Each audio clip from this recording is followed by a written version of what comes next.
Yeah, good evening. My name is Jan Robert. Until now, I've been called Robert by almost everyone, but since this is the beginning of a new chapter of my life, and in the last few years, several people have told me that actually the name Jan would be much more fitting. I thought I'll introduce myself as Jan from now on. Um, yeah, I've been dealing with a mysterious disease from June 2016, and yeah, I came down with a cold. I didn't think much of it. For a 6 month period, I just had flu after flu. And then after 6 months, my system completely derailed. Intense heart pounding, 24/7, tinnitus, all kinds of horrible things. And then, yeah, beginning of 2018, I felt like either I'm gonna physically collapse, I'm gonna go crazy. Yeah. I've worked with many doctors and alternative healthcare providers and healers and shamans and you name it. Yeah, I'm one of these cases that you read about and you think like, whoa, I'm glad it's not me. And then when it happens to you, it's actually, yeah, it's a horrible experience, let's say, to go through the medical system. In 2018, I ended up going to Germany because I've been living in India for almost 20 years, since 2005. And it's so frustrating to go from specialist to specialist and no one has any answers. Yeah, in 2019 it got so bad that I basically said goodbye to my daughter, thinking I will never see her again. Yeah, and when there's no answers, when doctors don't know what to do with you, then in the end they label you psychosomatic, and I actually don't even disagree. I think all these, most of diseases are psychosomatic, but if the consequence is then to be drugged, I don't agree with that. Well, I'd come to a point where you could have given me anything. I wouldn't ask any questions anymore. If anything offered, just yeah, a little respite, just to take off the edge a little bit. I just take it. So yeah, I went through that whole phase, and at the end, yeah, being just falling through the cracks of the medical system and going from doctor to doctor, and at some point, even though people might be very confident in the beginning, then being at some point perceived as a difficult patient, they try to get rid of you. So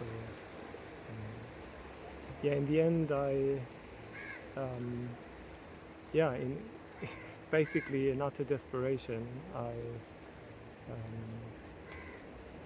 I'd been admitted in hospital for 9 weeks, and then I left against the doctor's advice, and yeah, shortly afterwards returned to India, thinking that if that's it, then this is it.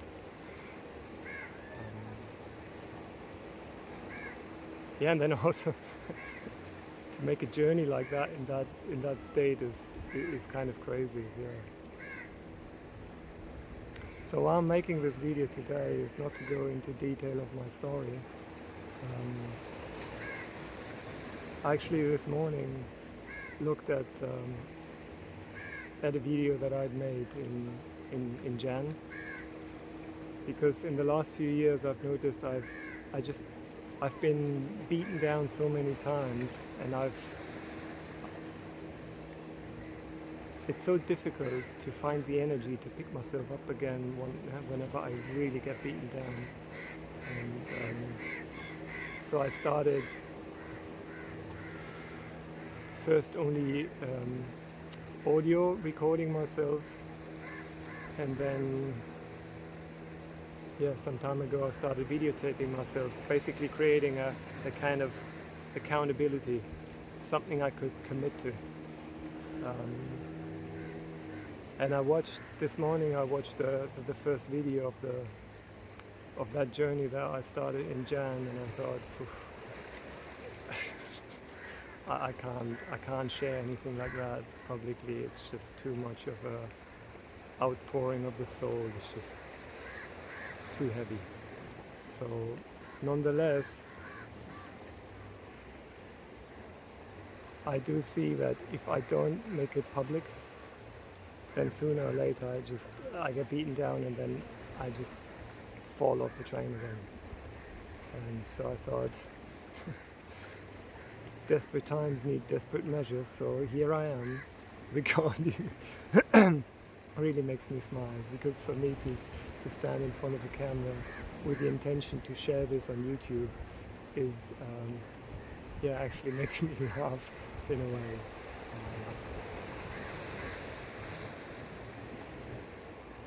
Somebody coming. Well, I stopped for a minute. No, they're arriving. Yeah. So I definitely see the benefit in putting myself out there and just creating, in a way it's a pressure to just keep going, because at this point I feel very strongly I just have to keep going, and ideally also actually do the things that do me good, and they might not be healing me, but at least they're not making me suffer even more than what I already am. So I just had today I just came out of a very violent purge that my body did. It just emptied itself out completely. Until for 3 days, until this morning, my body just gave me so much nausea and a bit of headache as well, and just such a miserable feeling that sleeping was impossible basically. And in the end I couldn't even drink water anymore, just absolute whoa. And I know from experiments that I've done that I can prevent most of it if I really, really narrow my eating window, because the body seems to have lost the ability to deal with a lot of food. I mean, a lot for my system apparently. So what I'm going to do is to have an eating window between 10 o'clock and 5 o'clock in the evening. That's one thing. No coffee, no tea, no milk.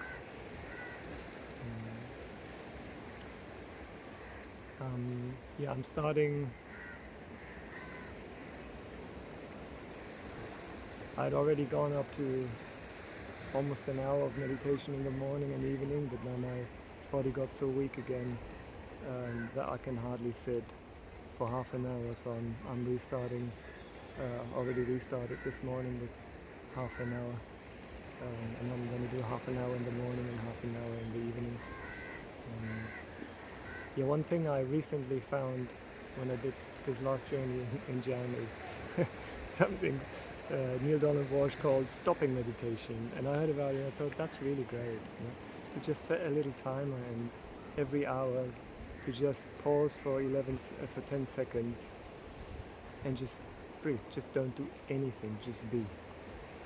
Not even try to meditate, just be. This is one little thing. What else? I'm gonna restart a little stretching routine, and starting with 10 minutes in the morning,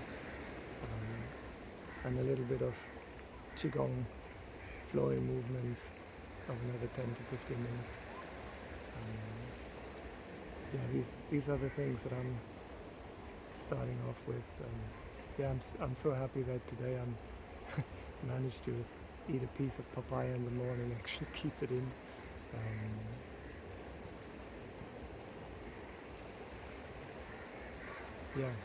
I don't want to make the video too long. I'm going to be making daily videos, and as I said, this is mainly for myself. If everyone feels like cheering me on, beautiful. I would just ask you to be very respectful and compassionate with any kind of comments, judgment, even advice, because look, I've tried so much, so much. I have a bit of medical background as well. Once upon a time I studied physiotherapy. I'm happy that I'm off all medication. 2020 I took the last pill. Ever since I've only taken cannabis in the evening, to somehow get some sleep. Because with a body that has kind of one foot on the gas and the other on the brake and the whole system is howling, it's very difficult to rest. Yeah, maybe this much for today. And yeah, I send you greetings. I'm now living in Goa. We were in Kerala for 10 years, and now we've been in Goa for 10 years. Yeah, I'll tell a bit more tomorrow. Have a good day.